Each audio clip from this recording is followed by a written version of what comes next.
제가 군대에 있을 때 일입니다. 저는 입대 전에도 이 교회 사역을 열심히 했고, 또 군대 가서도 군종병으로 열심히 맡은 업무를 감당할 뿐만 아니라 또 예배당, 또 청소, 또 찬양, 성경 공부까지 시간을 내어서 열심히 했었습니다. 저는 보급부대에 있었는데 일이 많음에도 불구하고 이제 저녁에도 목사님 도우면서 그렇게 군종 생활을 지냈었는데요. 그렇게 군 생활을 마치고 이 전역을 앞두고 있었는데 그때 집안에 갑작스럽게 어려움이 찾아왔습니다. 특별히 재정적으로 너무 힘든 상황이었고 복학을 해야 됐지만 등록금을 감당할 수 없는 형편이었습니다. 군대에서도 또 전역을 하면서도 또 기도와 신앙생활을 놓지 않았는데 상황은 좀처럼 쉽게 풀리지는 않았습니다. 그러던 어느 날 기도하다가 이런 말이 저에게 튀어나왔습니다. 하나님, 제가 그래도 군대 가기 전부터 또 군대에서도 열심히 신앙생활도 하고 교회를 섬겼는데 왜 우리의 가정은 이렇게 힘든 겁니까? 이런 기도를 하게 됐습니다. 기도를 마치고 이렇게 집에 돌아가는데 문득 이런 마음이 들었습니다. 나는 그동안 하나님을 사랑해서 섬긴 걸까? 아니면 하나님이 내 삶을 잘 되게 해주시길 기대하면서 예배하고 따랐던 것일까라고 되묻게 되었습니다. 그때 처음으로 제가 하나님을 따라갔던 또 예배를 드렸던 열심히 교회를 섬겼던 그런 동기들을 돌아보게 되었습니다. 우리도 때로는 교회 봉사도 열심히 하고 예배도 드리긴 하지만 마음 깊은 곳에는 그래도 내가 이 정도 했으니 하나님도 이 정도는 해주셔야 하지 않을까라는 기대가 숨어 있을 수 있습니다. 오늘 창세기 4장에서 등장하는 가인도 하나님께 제사를 드렸습니다. 문제는 제사를 드렸다는 사실이 아니라 어떤 마음으로 드리는가였습니다. 오늘 말씀을 통해 하나님께 믿음으로 드리는 예배가 무엇인지 살펴보면서 은혜를 나누고자 합니다. 아담과 하와 사이에 가인이 태어났습니다. 하와는 오늘 1절에서 이렇게 고백합니다. 내가 여호와로 말미암아 등남하였다고 고백합니다. 이 표현을 히브리어로 보면 여호와와 함께라는 뜻으로 자신이 아이를 낳았지만 그 배후에는 여전히 하나님의 도우심이 있었다는 것을 인정하는 믿음의 고백입니다. 아담과 하와가 선악과를 먹고 범죄하였죠. 그 에덴 동산에서 쫓겨났습니다. 그럼에도 불구하고 하나님과 멀어졌다고 느꼈던 하와에게 이 출산은 여전히 하나님께서 자신을 돌보시고 자신과 함께 하신다는 은혜의 증거가 바로 가인의 출생이었습니다. 이어 하와는 또 아벨을 낳게 됩니다. 그리고 형 가인은 농사를 짓는 사람이 되었고 아벨은 양을 치는 목자가 되었습니다. 같은 가정에서 태어났지만 이제 그 두 사람 가인과 아벨은 각자의 삶의 자리에서 하나님 앞에 서게 됩니다. 그렇게 세월이 흘렀고 가인과 아벨은 하나님께 예배 드릴 수 있을 만큼 장성하게 되었습니다. 오늘 말씀에 보니까 먼저 가인은 하나님께 제물을 드릴 때 땅의 소산으로 제물을 삼아 여호와께 드리게 됩니다. 그리고 아벨은 양의 첫 새끼와 그 기름으로 여호와께 제물로 드리게 되어지죠. 여호와께서는 먼저 아벨과 그의 제물은 받으셨습니다. 그리고 오늘 5절에 보니 가인과 그의 제물은 받지 않으셨습니다. 오늘 말씀을 너무나도 잘 아시는 말씀일 텐데요. 하나님께서는 아벨의 제사는 받으시고 제물은 받으시고 가인의 제물은 거절하셨습니다. 그래서 여호와께서 자신과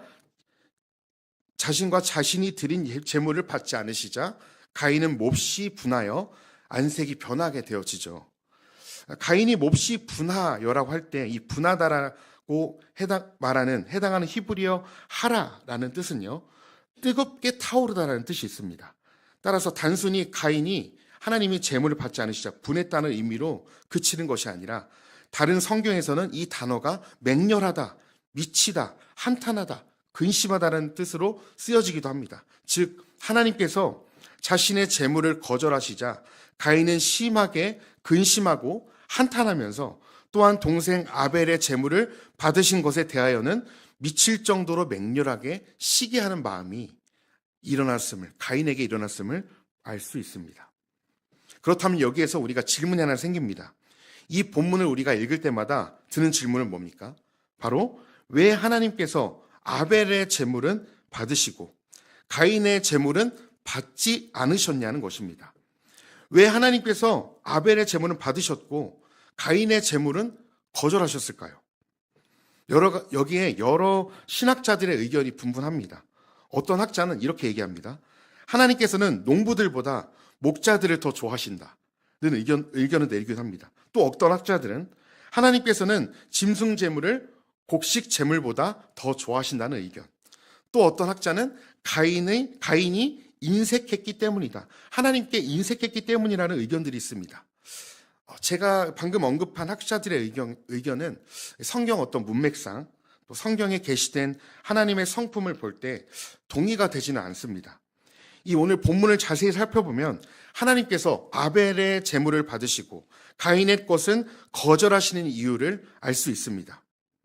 이 예물들을 받지 않으신 것은 궁극적으로 예물에 문제가 있다기보다는 이 예물을 바친 예배자들 가인과 아벨에게 있었습니다. 가인과 아벨은 하나님께 예배를 드리는 목적과 자세에서 큰 차이를 보여주고 있습니다. 특별히 히브리서 11장 4절에서는 하나님께서 아벨의 제사를 받으신 이유를 설명하는데요. 히브리서 11장 4절 함께 읽겠습니다. 믿음으로 아벨은 가인보다 더 나은 제사를 하나님께 드림으로 의로운 자라 하신 증거를 얻었으니 하나님이 그 예물에 대하여 증언하심이라.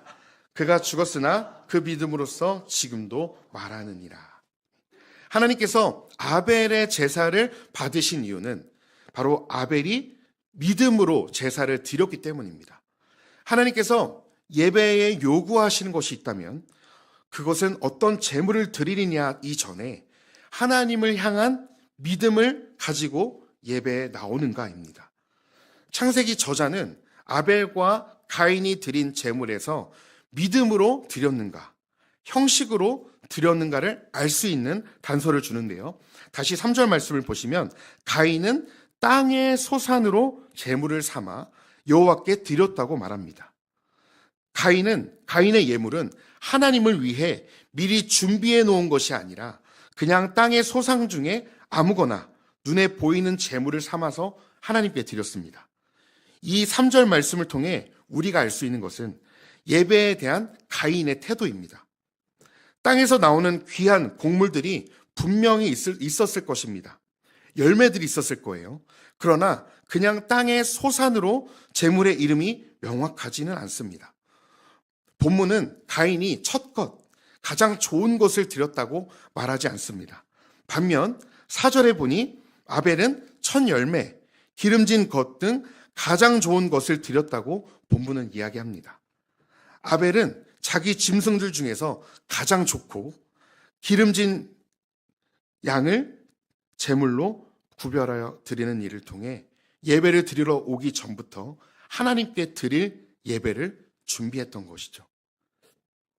아벨은 하나님께서 살아계시며 살아계실 뿐만 아니라 하나님께서 자신의 가축을 통해 자기 자신을 먹이시고 입히시는 분인 것을 믿음으로 이 모든 것이 하나님께로부터 왔으니 마땅히 하나님께 귀한 것, 양의 첫 새끼와 그 기름으로 드렸던 것입니다. 하나님께 아무거나 그냥 손에 잡히는, 그냥 눈에 보이는 가축을 드린 것이 아닙니다. 가장 좋은 것으로, 가장 귀한 것으로 드려야 한다는 그 믿음으로 아벨은 제물을 하나님 앞에 드린 것이죠. 이는 하나님께서 만물의 주인이심을 인정하는 것이었고 하나님께 자신이 가진 모든 것을 내어놓는 겸손의 표현이었습니다. 성경에서는요, 처음 난 것을 여호와께 드리라는 내용이 여러 군데 나와 있는데요. 특별히 출애굽기 13장 12절에 이렇게 소개합니다. 너는 태에서 처음 난 모든 것과 내게 있는 가축의 태에서 처음 난 것을 다 구별하여 여호와께 돌리라. 수컷은 여호와의 것이니라. 가축의 태에서 처음 난 것을 다 구별하여 애굽에서 인도하여 내신 여호와께 돌리라고 모세가 이스라엘 백성들에게 가르쳤습니다. 이 본문을 근거하여 볼 때 하나님께서는 자신에게 재물을 가지고 나올 때 손에 잡히는 아무거나 땅의 소산을 가지고 나온 것보다 마음을 다해 준비함으로 구별한 첫 새끼를 제물로 가지고 나온 아벨의 제물을 기뻐하신다는 것을 우리는 알 수 있습니다. 즉 가인과 아벨의 예배의 차이는 믿음이 없이 드렸느냐 아니면 믿음으로 드렸느냐의 차이가 있었습니다. 그래서 믿음이 있느냐 없느냐가 하나님께 무엇을 드리느냐로 차이로 보여진 것입니다. 하나님께서 우리가 매번 드리는 예배를 보실 때 한 가지를 보시는데 그것이 바로 믿음이라는 것입니다. 우리가 하나님께 나올 때 믿음을 가지고 나오는지 그냥 형식적으로 나오는지를 보신다는 것이죠. 그렇다면 하나님께서 기뻐하시는 이 믿음이 무엇일까요? 히브리서 11장 6절은 믿음에 대해서 이렇게 얘기하는데요. 함께 읽어보겠습니다. 믿음이 없이는 하나님을 기쁘시게 하지 못하나니 하나님께 나아가는 자는 반드시 그가 계신 것과 또한 그가 자기를 찾는 자들에게 상 주시는 이심을 믿어야 할지니라. 믿음이 없이는 하나님을 기쁘시게 하지 못한다고 성경은 이야기합니다. 그래서 믿음에 대해서 이야기하는데요. 믿음이란 첫 번째, 하나님께서는 우리의 눈에 보이시지 않으시지만 분명히 살아계시는 분이라는 것을 믿는 것. 두 번째, 그리고 그분이 자기를 찾는 자들에게 상 주시는 이심을 믿는 것입니다. 하나님께서 지금도 살아계시며 하나님을 찾고 구하는 자들에게 상 주시는 분임을 믿는 것이 믿음이요. 하나님을 기쁘시게 하는 유일한 방법이라는 것이죠. 하나님은 오늘도 여전히 하나님께 가까이 나아가 예배하는 자들을 찾으십니다. 그런데 어떻게 예배하는 자들을 찾으시는가? 믿음으로 예배하는 자를 찾으시는 것이죠. 반대로 하나님을 향한 믿음이 없이는 드리는 예배는 아무리 교회에서 드려지는 모든 예배 자리에 나와 드려도 믿음이 없이 드리는 그 예배는 하나님께서 받지 않으실 수 있다는 것입니다. 그래서 예배의 가장 중요한 것은 어떤 화려한 예배의 형식, 장소가 아니라 우리의 믿음이고 그 믿음의 대상이신 하나님을 바라보는 것입니다. 예배 드리는 장소가 어쩌면 허름할 수도 있습니다. 교회의 음향시설이 좋지 않을 수도 있습니다. 찬양팀, 세션의 실력이 조금 부족할 수 있습니다. 기능적으로는 잘하지 못할 수 있어요. 그러나 그것은 하나님께서 예배를 받으시는데 전혀 문제가 되지 않습니다. 이 예배의 주인은 하나님이시다. 우리의 예배는 보이지 않지만 살아계신 하나님께 드리는 것이라는 그 믿음을 가지고 드린다면 그 예배는 하나님께서 기쁘게 받으시는 것이죠. 오히려 웅장한 예배당에서 찬양을 아주 세련되게 잘하고 악기도 풍성하고 사운드가 웅장하고 노래가 세련되어도 살아계신 하나님께 믿음으로 드리는 고백이 아니라 사람에게 잘 보이려 부르는 찬양, 사람의 마음을 충족시키려는 예배, 내가 드러나고자 하는 예배, 예배와 방향과 목적이 사람의 마음을 충족시키고 사람을 향해 있다면 하나님께서는 그 예배를 결코 받지 않으실 것입니다.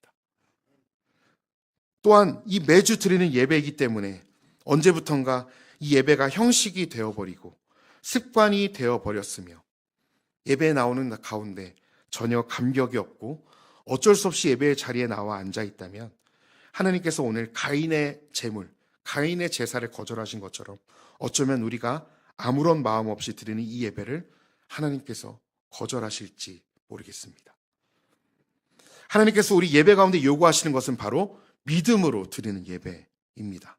하나님께 나아가 예배 드리실 때마다 믿음으로 예배를 드리시는 성도님들의 귀한 신앙이 되시기를 간절히 소망합니다.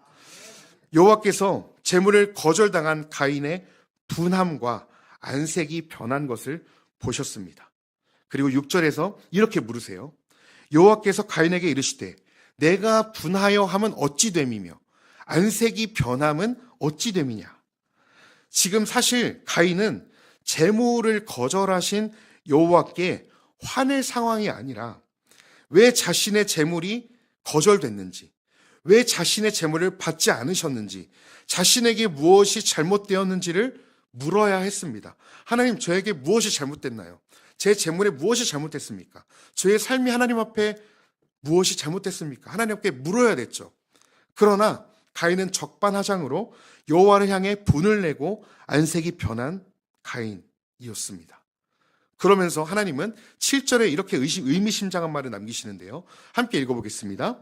내가 선을 행하면 어찌 낯을 들지 못하겠느냐? 선을 행하지 아니하면 죄가 문에 엎드려져 있느니라. 죄가 너를 원하나 너는 죄를 다스릴지니라. 하나님께서 이렇게 물으시는 겁니다. 내가 드린 예배가 믿음으로 드렸다면, 떳떳하다면 왜 안색이 변하여 낯을 들지 못하느냐? 여기에서 낯을 들지라는 이 문장은요, 의미는 용납하다, 들어올리다, 존귀하다라는 뜻을 담고 있습니다. 즉 하나님을 향해 낯을 든다는 것은 하나님으로부터 용납을 받아서 당당하게 얼굴을 드는 존귀한 상태를 말합니다. 그러나 불행하게도 가인은 하나님께 정당한 믿음으로 제사를 드리지 못함으로써 이런 떳떳한 상태를 유지하지 못하고 고개를 들지 못하죠. 만약 가인이 하나님께서 제물을 거절하셨을 때 분을 품으며 안색이 변하지 않고 즉시 회개하며 자신의 예배에 무엇이 잘못되었는지 물었다면 어떤 역사가 펼쳐졌을지 좀 궁금합니다. 아마 하나님은 그런 가인을 불쌍히 여기셨을 것이고 최초 형제 살인이라는 죄의 결과도 나오지 않았을 것이죠. 예배를 통해 살아계신 하나님의 뜻을 깨닫지 못한 가인은 결국 죄로 무너졌고 땅을 피하여 유리하는 자로 전락하게 됩니다. 오늘 이 말씀을 통해 저와 성도님들의 모습을 돌아봤으면 좋겠습니다. 우리가 늘 믿음으로 예배하지 못하는 이유, 예배 가운데 감격이 없고 기대가 없고 예배 가운데 우리가 믿음으로 나아가지 못하는 이유는 어쩌면 우리 안에 가인의 마음이 있기 때문인지 모르겠습니다. 하나님께서 받으시면 좋고 받지 않으시거나 기도에 응답이 없거나 응답이 나의 예상과는 다르게 올 때는 우리는 연약하여서 가인처럼 하나님을 향하여 원망하기도 하고 예배에 빠지기도 하며 신앙생활이 소원하게 되기도 합니다. 오늘 말씀에서 하나님께서 제물을 거절하셨을 때 가인이 화났던 이유는 제물이 거절되었기 때문만은 아니었습니다. 왜 궁극적으로 가인이 화가 났습니까? 바로 하나님이 자기 자신의 기대대로 반응하지 않으셨기 때문입니다. 가인의 마음속에는 이런 생각이 있었을 수 있습니다. 내가 드렸는데 그래도 하나님, 제가 하나님께 예배를 드렸고 제가 하나님을 예배했는데 왜 받지 않으십니까? 왜? 내 동생 아벨의 제물은 받으시고 왜 내 것은 받으시지 않느냐는 것이죠.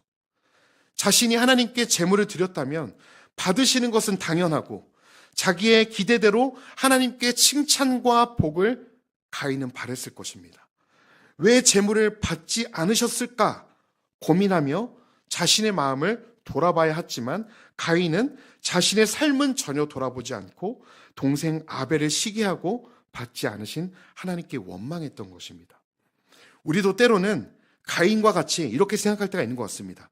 열심히 신앙생활하면 헌금도 하고 교회 봉사도 많이 하면 기도도 많이 하면 사역을 잘하면 하나님께서 그래도 이 정도는 채워주시겠지, 이 정도는 복을 주시겠지라고 우리의 마음에 기대를 하면서 신앙생활을 할 때가 있다는 것입니다.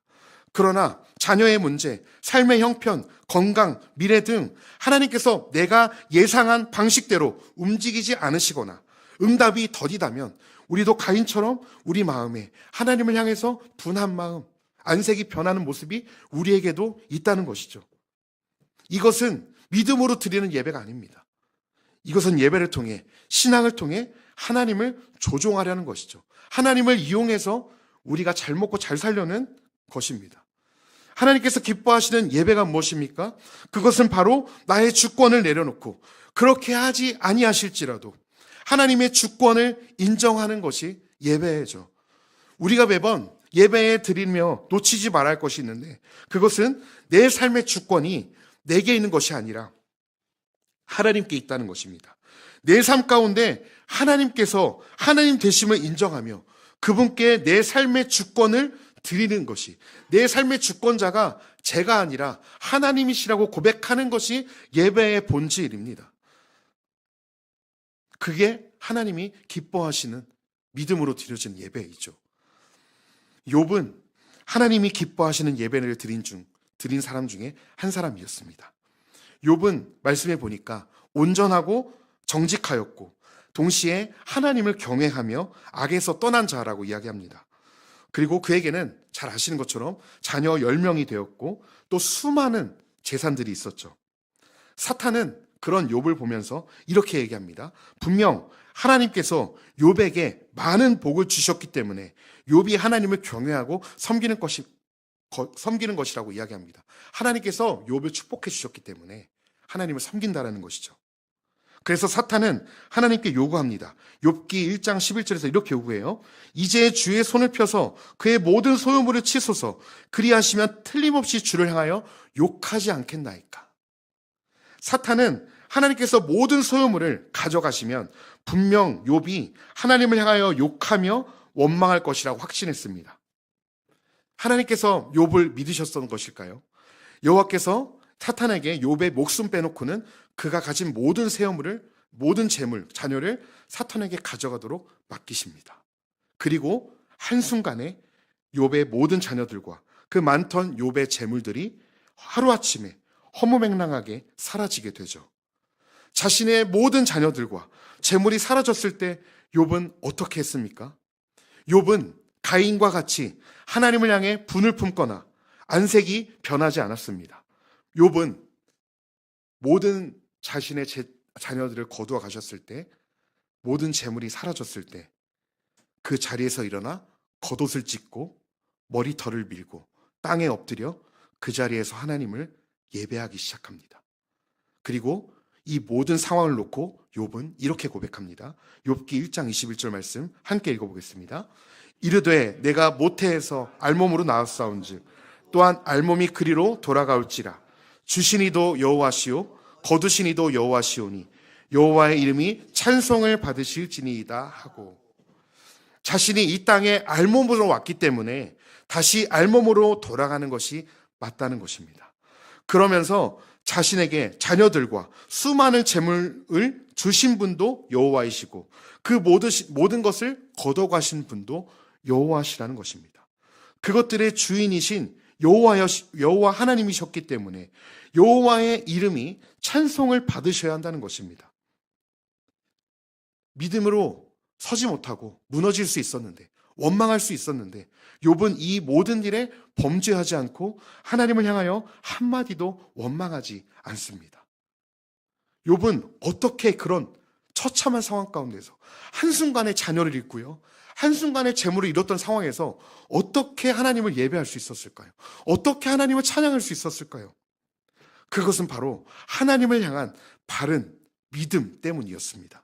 이 모든 자녀들과 재물이 내가 잘나서 내 힘으로 얻은 것이 아니라 모든 것이 여호와 하나님께로부터 왔다는 그 믿음, 그래서 모든 것을 걷어가신 분도 여호와라는 그 믿음, 그래서 이 모든 것을 주관하시는 여호와의 이름이 찬송을 받으셔야 된다는 그 믿음이 욥으로 하여금 범죄하지 않고, 쉽지 않았겠지만 모든 상황에서 하나님을 예배하고 찬송할 수 있었던 것이죠.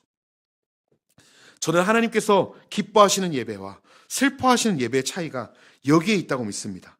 삶의 문제가 해결되고 하는 모든 일이 잘 되고 인생의 모든 대로가 탄탄대로로 열릴 때는 하나님을 기쁨으로 진심으로 예배할 수 있습니다. 기쁨으로 찬양할 수 있습니다. 하지만 상황이 어려워지고 고난이 닥치면 언제 그랬느냐는 듯이 하나님을 향하여 원망하며 하나님을 향해 등을 돌리는 예배가 되었을 수 있죠. 상황과 환경이 바뀔지라도 믿음의 대상이신 하나님을 바라보며 선하신 하나님께서 결국에는 가장 좋은 것으로 주실 것이라고 확신하며 드리는, 믿음으로 드리는 예배, 하나님의 인도하심이 내 짧은 머리로는 이해되지 않을 때에도 모든 상황 가운데 통치하시고 다스리시는 하나님을 높이는 예배, 하나님 그럼에도 불구하고 하나님은 찬송받으시기에 합당하십니다.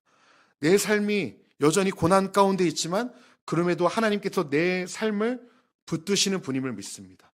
내가 침 삼키는 순간에도 하나님을 나는 놓지 않으시는 분임을 내가 믿고 그 하나님을 믿고 찬양합니다. 이 예배 가운데 진정한 능력이 나타나는 것이죠. 그 예배 가운데 하나님께서 우리의 마음을 만지시는 것이죠.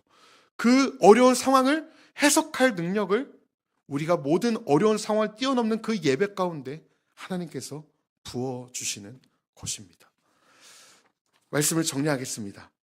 사랑하는 성도 여러분, 오늘 말씀을 통해 우리는 하나님께서 어떤 예배를 기뻐하시는지를 보았습니다. 하나님은 가인과 아벨이 드린 제물의 종류를 보신 것이 아닙니다. 먼저 그 전에 예배자의 마음과 하나님께 나오는 그 믿음을 보셨습니다. 그렇다면 하나님께 믿음으로 예배를 드린다는 것은 무엇일까요?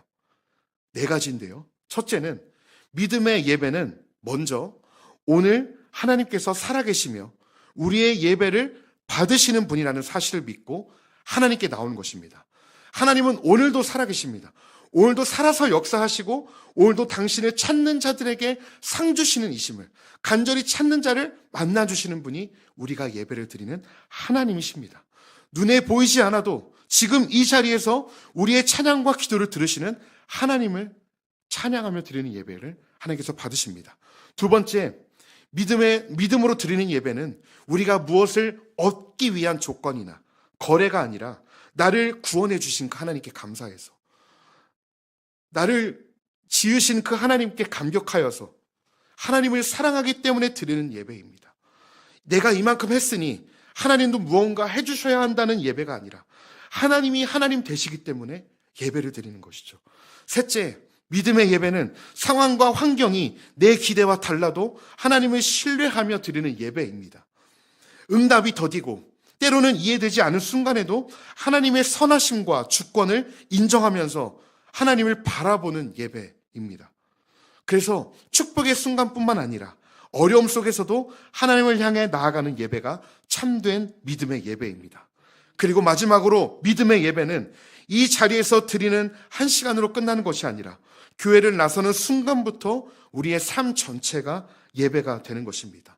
직장에서 나의 선택, 가정에서의 나의 태도, 아무도 보지 않는 자리에서 결정까지, 그 누구도 보지 않는 자리에서 내리는 결정까지 하나님을 의식하면서 살아가는 삶이 하나님께서 진짜 우리에게 받기 원하시는 산 제사로 드리는 예배인 줄 믿습니다. 하나님은 오늘도 믿음으로 당신을 찾는 자들을, 하나님을 찾는 자들을 상 주십니다. 그 사람들을 만나 주십니다. 우리가 완전해서가 아닙니다. 하나님을 신뢰하는 믿음, 하나님은 그 예배를 기쁘게 받으시고 우리를 붙들어 주실 것입니다. 오늘 우리의 예배가 형식에 머무는 예배가 아니라 하나님을 향한 믿음으로 드려지는 예배가 되기를, 그리고 우리의 삶 전체가 하나님께 올려드리는 산 제물의 예배가 되기를 주님의 이름으로 축복합니다. 기도하겠습니다.